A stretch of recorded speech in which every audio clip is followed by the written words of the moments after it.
Welcome to Proof of PR, your passport to the world of public relations for teams building on-chain. I'm your host, Kelley Weaver, CEO of Melrose PR, a leading provider of crypto communications and PR strategy, and founder of BITWIRE, the modern newswire reimagined for today's comms professionals. Get ready for an inside look into the future of finance, technology, and entrepreneurship from those driving innovation in our space. Join us as we learn how they generate headlines, cut through the noise, and grow their brand awareness through media placements, press mentions, and thought leadership. These are the stories behind their success. This is Proof of PR.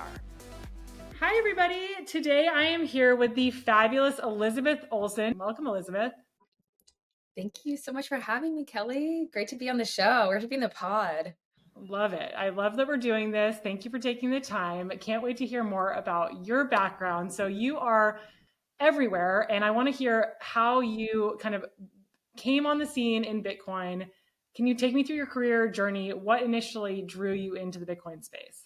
Sure. Happy to walk through that. And it sounds like a lot of people on this podcast are people that are coming from marketing backgrounds. So I just want to hope my story is helpful and encouraging to those who are coming from a background perhaps completely unrelated to Bitcoin, because that's my story. I actually have a background in music, and then I was working at Steinway and Sons, a piano company, for a number of years. More or less brought them into the digital age with social media and digital ads and SEO. And I took that full stack marketing experience and went from that luxury brand to another, Sotheby's auction house, which, if you're very familiar with Sotheby's, it's one of the top auction houses in the world, very similar to Christie's. And my focus was leading marketing out of the New York offices for all of the luxury division departments. So everything from handbags, watches and jewels, sneakers, wine and spirits, 20th century design. Definitely had my hands full and it was really fun. But actually around that time is when I started to see crypto pop off with NFT auctions, NFT related auctions. We actually created an entirely new department dedicated to Web3, which I wasn't a part of, but I always saw that department as being like the cool people, and I secretly wanted to be part of it. And I actually, one of my auctions was the U.S. Constitution. We were selling a copy of one of the U.S. Constitutions. There's 22, so it wasn't like the one and only one, but it was the Constitution DAO. Yes, exactly. So all of a sudden the Constitution DAO came around and they wanted to decentralize the Constitution. They didn't think it should be privately owned or sold. And so they thought, okay, let's pull together some funds and buy it ourselves and decentralize it. And so they were outside of the auction house protesting. And I think just like seeing all these cultural movements, we had an auction for CryptoPunks. I just thought it was so fun and different and at the cutting edge of tech and culture. And honestly, I was just so curious about what is crypto. I kind of wanted to put on my detective hat. Like, what is this all about? Also like, I feel like only my guy friends are in it. Like, I want to learn, like, how do I onboard myself? And I had a friend who was a recruiter in crypto, and she said, study up on this blockchain stacks, which is a Bitcoin layer 2. Study up on this blockchain stacks, and I'm going to get you an interview at a small startup. And because I was thinking, I might just, I got on my MBA. I was thinking of, now's the time to make a kind of career pivot into tech. I'm going to take a risk. That's what you should do. When you're young, you take risks sometimes. And I figured this looks like a really fun, interesting industry to be part of, especially as a marketing person. I think it's always good to look to be on where are the new metas, where can you grow, where's there going to be a lot of new opportunities to learn and be at the pioneering front seat of it all. And so I studied up. I created myself a crypto Twitter account. I made a Discord. I just really onboarded. I think everybody in crypto that is familiar with crypto is probably laughing right now because you guys all know what I'm talking about. It's definitely a cultural shift, very different from any other space I've worked in the past. And studied up, listened to podcasts, and got this interview at a small startup, and joined as the head of growth at this small wallet called Xverse. I was the fourth team member, and And the rest is kind of history. I started there, and I actually really loved working at a wallet because you get to have exposure to all different areas of crypto. So everything from different apps to on ramps to self custody, education, and you're really at the first touch point for everybody onboarding to the ecosystem. And there wasn't a wallet at the time. There's a proper wallet app for Bitcoin. People to be able to log into apps and sign transactions, and basically like a phantom wallet for Bitcoin. And so that to me was really excited. It was such an obvious use case and thesis that I felt like, okay, this is going to be a success. And How there's long a ago was famous, this was about 3 years ago, right before the FTX crash and everything. So I got my foot in the door right before everything crashed. um, um, and there's a famous Sheryl Sandberg quote where she's like, you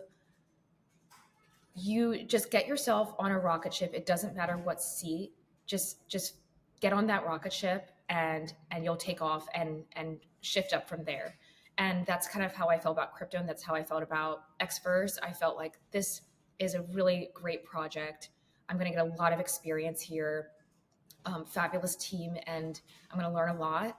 And yeah, they took a chance on me. I took a chance on them, and it worked out. And a year later, we onboarded over 1 million users with ordinals and runes when Bitcoin NFTs came out. And yeah, I'm glad I had that 1 year basically to scale the brand and scale, my own experience and knowledge of crypto. So anyway, I guess some advice out there. It's okay to start small and scale from there. It's a fast moving industry, so 1 year is like 10 years. I mean, to me, that's just remarkable. Honestly, having worked with you over the past couple of years, to see how you've amassed this Twitter audience and really resonated with a lot of people in a seemingly kind of short amount of time, it's very inspirational. And I love this rocket ship analogy. It's so true. There's so much opportunity in this industry if you're willing to take the leap. And I think that's such a great takeaway. Yeah, absolutely. I mean, that's the thing. I think when you go to, I see crypto as almost like a blue ocean industry. There's so much opportunity. There's so many new projects. There's a lot of funding, a lot of speculation, a lot of um, new development. There's a lot of talent, a lot of devs. So I think, where all the talent and technology is heading and the funding is heading, there's going to be a world of opportunities. And it's okay. Almost like a safe place to take a risk, because even if you try something, it's not the right fit, you can always jump around, and there's going to be opportunities. So who are the core audiences that you're trying to reach right now with, you do a great job on Twitter. You have 23,500 followers on Twitter, and you get a ton of engagement. You make really clever videos that are really fun to watch. So like who are you trying to reach, and what are the approaches that you're using? In terms of my personal Twitter, honestly, I feel like I'm so heads down most of the time that I'm not very good about tweeting often, but I should try to tweet more often. I think I'm always looking to see, okay, what products are we about to ship, or what's hot in the market right now, and how do we wedge into that narrative, and what are broader topics in metas that are happening beyond Bitcoin where we can wedge into these narratives. For example, a few months back earlier, I guess really the tail end of last year, it was all about the meme coin super cycle, and then it was all about AI. And so we were thinking, okay, let's kind of rebrand runes to Bitcoin meme coins and educate people that actually there are meme coins on Bitcoin. You might not even realize it yet, but this is a whole untapped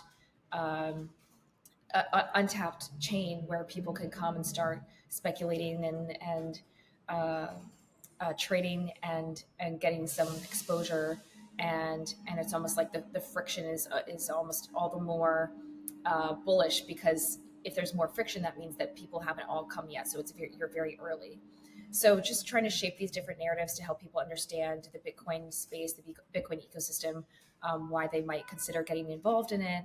And even with AI, I remember Udi, the Taproot Wizards and Quantum Cats, they actually bought $1 million worth of AIXBT token, and that bot, LLM, actually PFP to Quantum Cat, which at the time the the AI XBT had something crazy like 90% AI mind share on the timeline, something crazy, and all of a sudden this account was PFP to Quantum Cat. So I think like it was like fantastic marketing, and I think that's exactly the kind of kind of approach we're taking as well. As like, how can we wedge ourselves into these different metas and be part of that conversation? I love the video you did about help me manifest Bitcoin. Yeah. Shh, relax and manifest Bitcoin season 2 together. Fuzzy, happy Bitcoin thoughts. Purely peer-to-peer, electronic cash. Merkleized abstract syntax trees. Puppets for world peace. Op-cat, op-cat, op. It's very silly. I actually did that on like a Friday night, and I was not even sure if I was going to post it. I was like, I was just starting to dabble with TikTok, honestly. Everybody was just like, we were all on the edge of our seat waiting for Bitcoin to hit 100K. It wasn't happening yet. And we were like, when is it going to happen? When is it going to happen? And, we're like, oh gosh, we have to like sit over the weekend. It's probably not going to happen over the weekend. And so we were all just,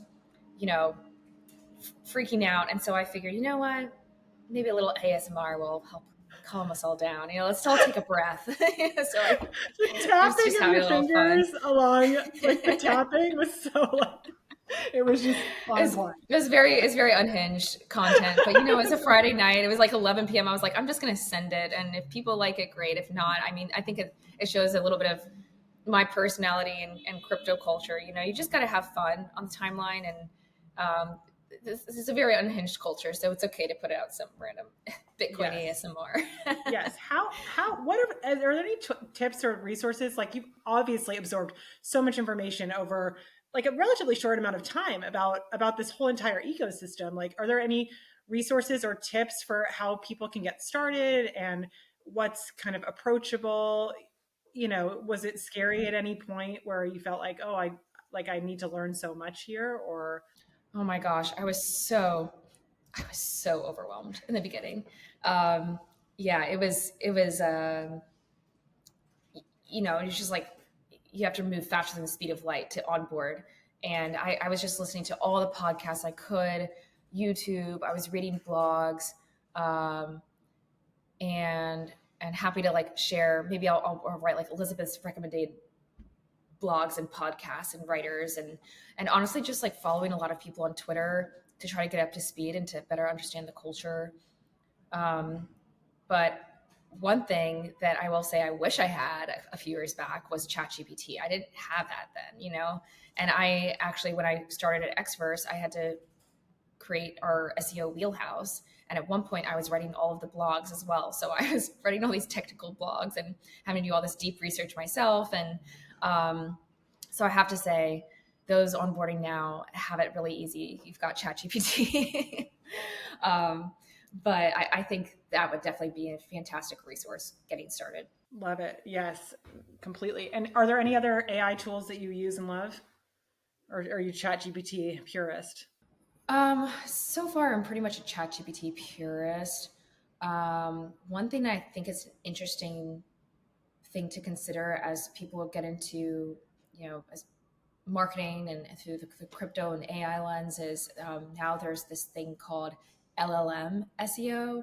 So that means that not only do we need to consider how does our brand and company and value propositions appear when people are searching on Google, but also now when they're searching using these different LLMs, these different like ChatGPT and other search platforms, query platforms that are AI.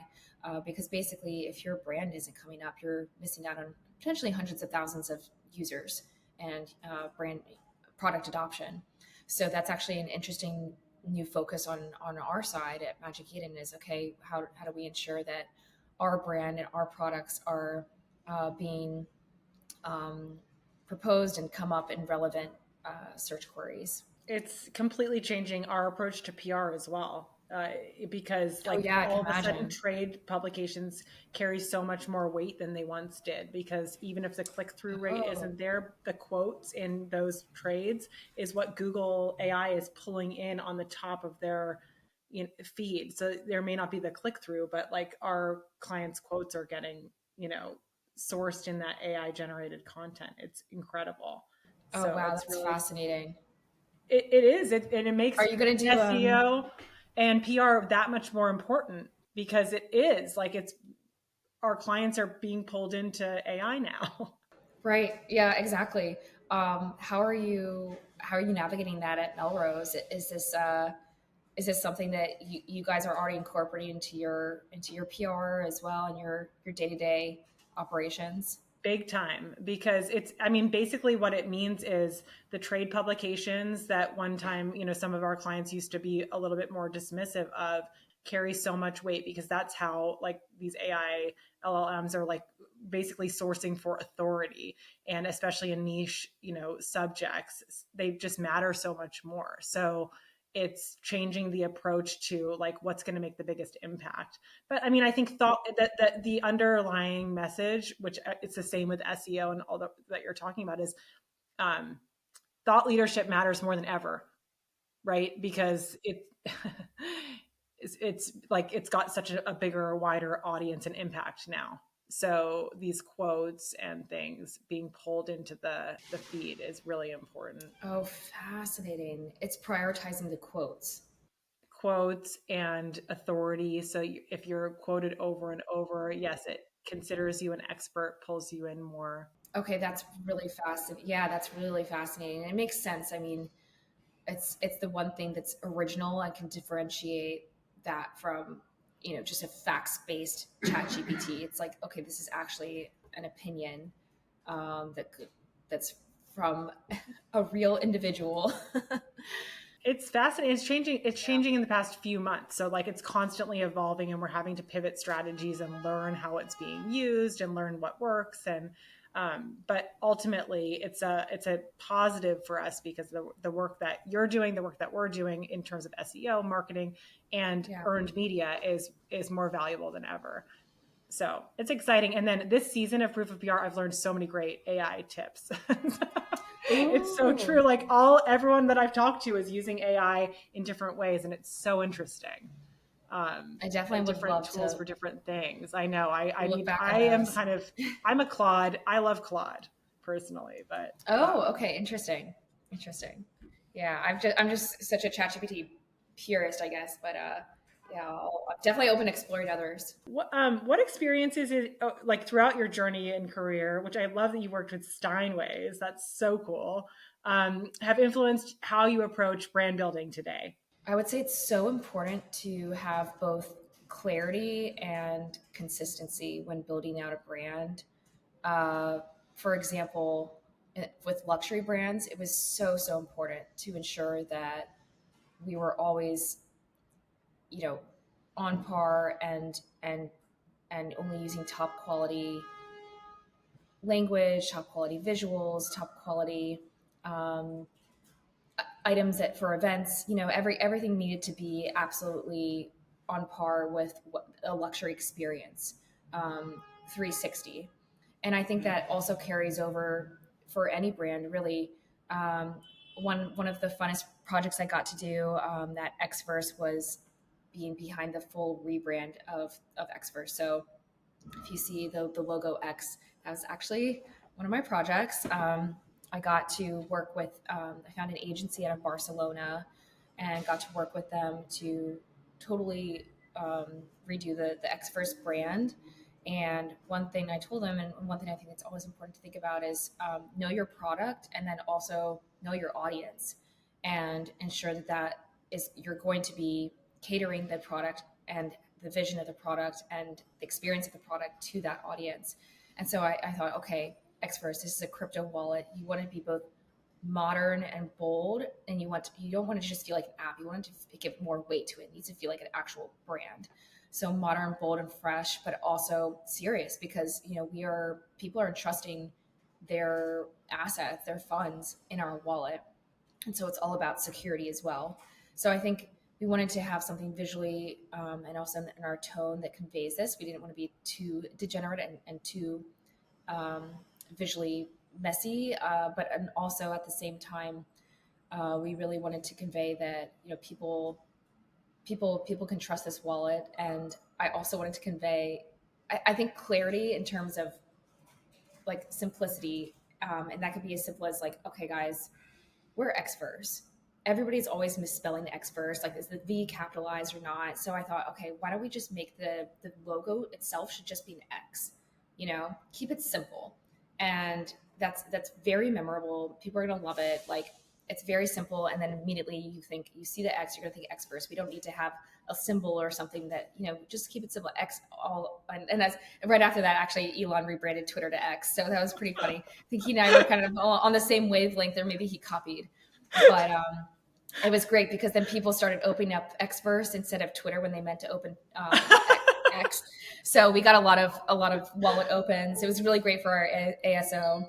But then also, I mean, it's clarity again with just, we're a Bitcoin wallet. Let's pull some orange into that.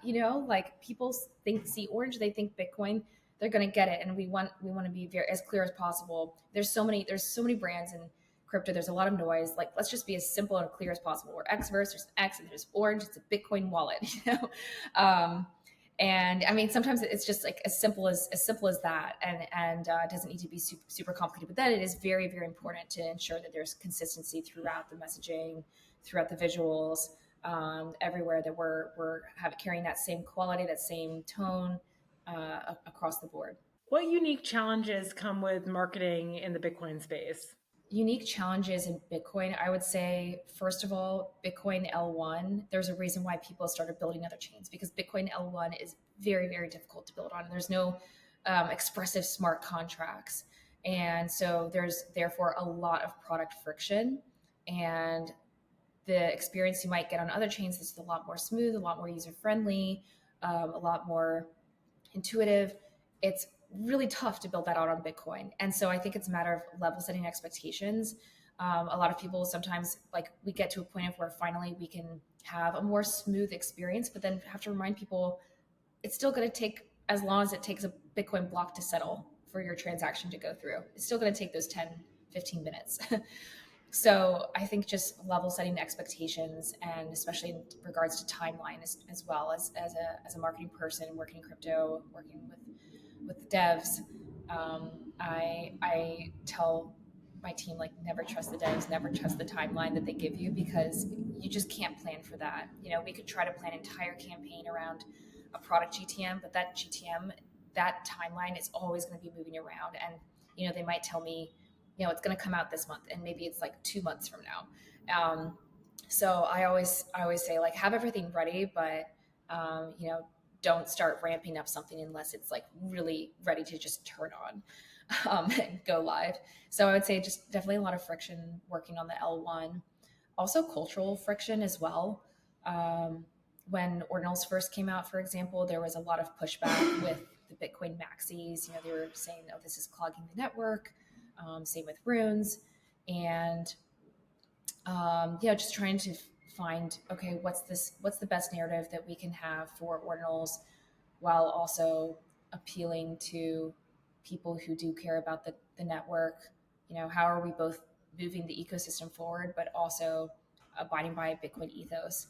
And I think Bitcoiners especially, this is like a very privacy stringent crowd. This is people who really care about decentralization, privacy, not clogging the network.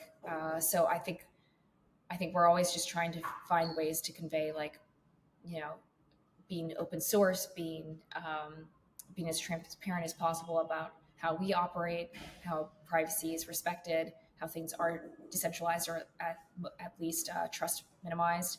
So I think those are always marketing challenges for people working in Bitcoin. Are you tired of wrestling with outdated newswire tools that waste your time and budget? Meet BITWIRE.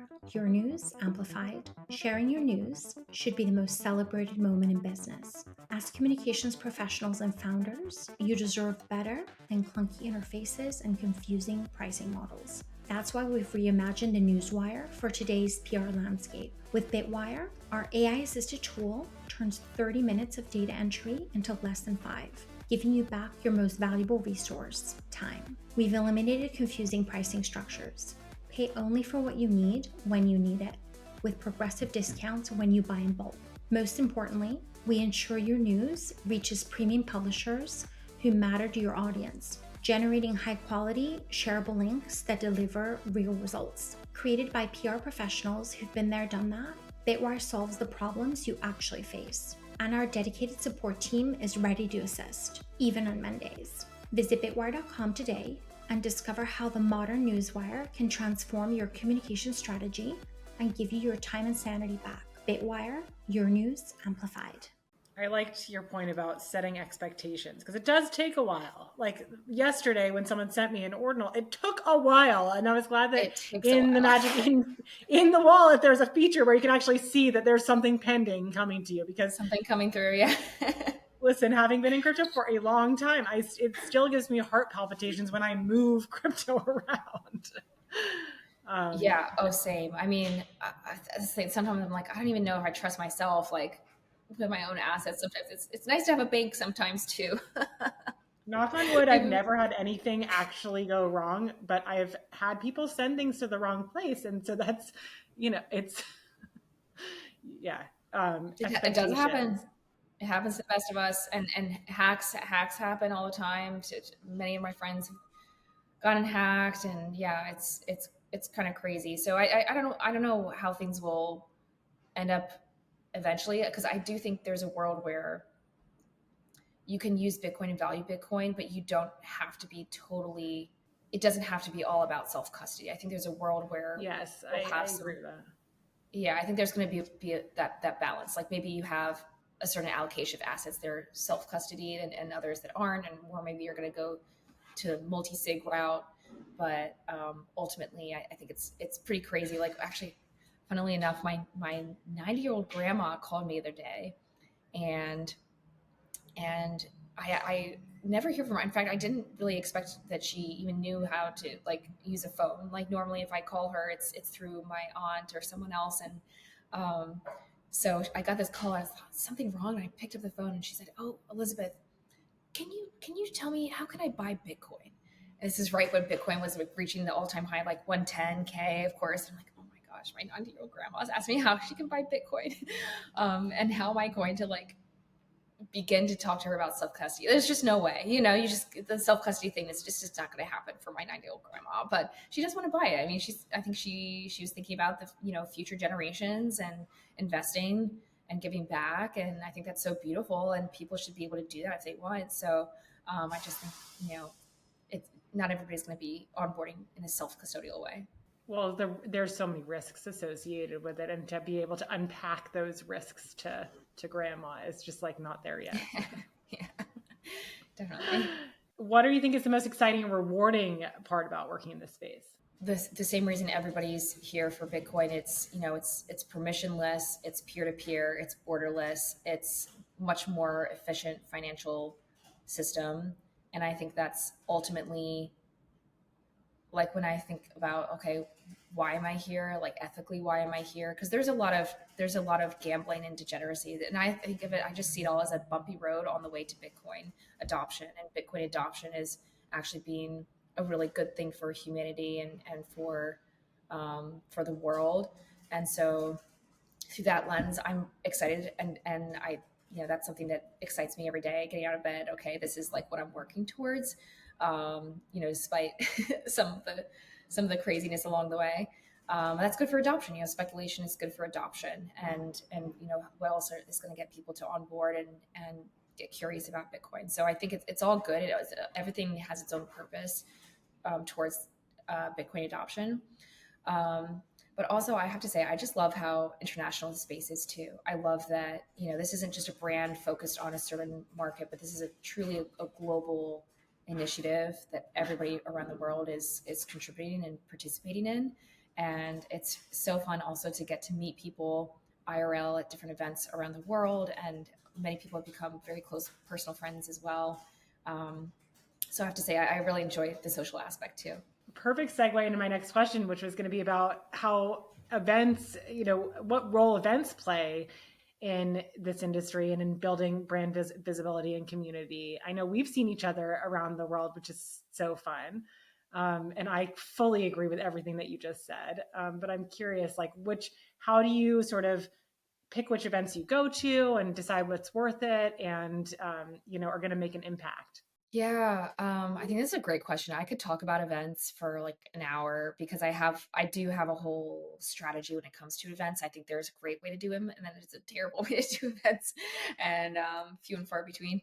But I think in general, we're always looking to go where our audience is, and both our current users and future or potential users, and also where our brand partners are, people that we're hoping to partner with on product or our launch pad.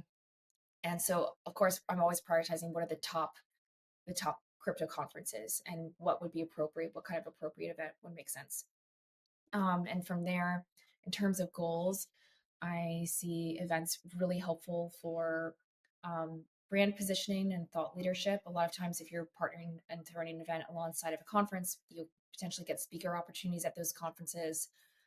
It's also a great way to partner up with different strategic other brands and partners, um, so that optically, okay, you know Magic Eden and Pudgy Penguins are coming together to throw this amazing event, and like all the Pudgy Penguin holders and all those that are fans of Pudgy Penguins, okay, that they're going to onboard with Magic Eden, and strategic partnerships like this I think are really important. I also see IRL events as a massive digital opportunity. Actually, I think one of the most important KPIs for any event should be digital impressions. And so capturing content IRL, promoting the event before, afterwards, creating content is so important. And that's a rare opportunity for that to happen IRL. And then, of course, just creating an environment for our business development team and our community teams to connect with our different partners and constituency. It's so important. I want to piggyback on one thing you just said. So you mentioned that having these side events lends itself to speaking opportunities at the conferences itself. There's a world where that's something that we like to work towards as one of our goals, of course. If there's a main conference happening and they want to partner up with us and do maybe like a swap of, for example, you could say, hey, we'll have your brand, your logo on our event, in exchange for some tickets, or you can offer your Rail Pass ticket holders to the VIP section of our event. In exchange, maybe we'll get a speaking opportunity at the conference, something like this. So I think there's always a world where you can have a nice conversation with whoever's throwing the conference and see if there could be some mutually beneficial opportunities there for a quid pro quo exchange. Completely. Yes. And you do such a beautiful job of capturing amazing content from these events and then making it have so many more eyeballs digitally. Because if you think about the amount of people in the room versus the amount of people online who are going to see the content, you're completely right. Oh, yeah. It's such a good point. Are there any trends in the Bitcoin marketing and media space that you're keeping an eye on right now? One thing most recently that we're excited about is Bitcoin stablecoins and even Bitcoin treasuries. This is another big meta happening right now in the Bitcoin world. And so a lot more traditional finance people and companies looking to get exposure to Bitcoin. And so, and I think, Bitcoin stablecoins also as a result is going to be pretty big. From a marketing perspective, how do you think the conversation around Bitcoin is going to evolve over the next few years? I mean, I know nobody has a crystal ball, but like, is there any advice that you can give to folks? I think this kind of stems off of similar to what I was speaking about with Spark. I think there's going to be a world where we need to make Bitcoin more scalable and have the ability to handle micropayments and payments at scale, voluminous payments. So I like whale size transfers. And so I think it's really important that we are able to find a solution and have adoption for a Bitcoin scaling protocol. So yeah, I'm looking forward to that. We'll get Well, there. thank you so much, Elizabeth. Is there anything else that any advice or any closing thoughts you want to share with the audience? I think if you're just getting started out in the space, it's important to go to a place where you both can carry over similar principles from what you've already learned in your own background experience, but also if you can go to a place where you can get a broad experience, especially if you're just getting started out. And then once you find your niche and something you really enjoy, then you can dive into that further and double click there, perhaps at your next gig. Well, thank you so much. Where can people keep up with the latest and or get in touch with you? For myself, you can follow me on Twitter at Elizabeth Olson. The last O-O-L-S-O-N. It's actually a 0 N. All right. Well, thank you so much, Elizabeth. This is a great conversation. Really appreciate you coming on the show. Thank you, Kelley. Appreciate the conversation, and looking forward to the next one. Thanks for tuning in to Proof of PR. This episode was brought to you by BITWIRE.com, the modern newswire reimagined for today's comms professionals. If you enjoyed this episode, be sure to subscribe, rate, and review us wherever you listen today. To stay up to date on upcoming guests and news, visit proofofpr.com or follow us on Twitter at proofofpr. Until next time, keep learning, innovating, and hodling.